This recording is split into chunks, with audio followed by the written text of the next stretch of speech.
and brought to by the sack after fermentation. I haven't forgotten. And today I'm going to read Maddi Rich, words by Los Brown and illustrated by Vogel. Sophia and Maddi played at the park. They stretched their toes to the sky. They climbed to the top of the ladder and flew off the side. They stayed into the building's long shadow. And even the taxi stopped talking. Let's play the climbing wall, Maddi said. No, what? Sophia said. I can't reach. Yes, why? Maddi scooted out to the top of the wall. Your turn, Sophia stomach. Sophia grabbed one hold, grabbed his one hand, and stretched, but she couldn't reach the next hold. Sophia's stomach growled. I gave up. Let's get a snack. No way, Sophia said. Let's stay here. Yes way.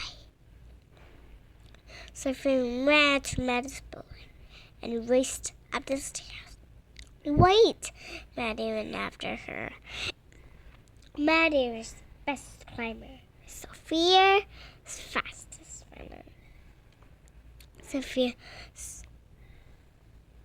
what did you got? Oh, we have milk, Maddi said. I saved for Ryan. He's still little. Where Mom gonna store? Sophia asked. We don't have a lot of money. But what if you get hungry? We'll have some bread, Maddi said. I guess I'll go home to eat, Sophia said. Please don't tell anyone, Maddi said. Okay. Promise? I promise. Sophia ran home, past through the bookstores and the grocery stores. The sun went down behind the buildings and took all the colors with it. Good timing, Mom said. Dinner song was ready. Peter's ready on a pizza. Do you go? Mom said. Sophia and Maddi.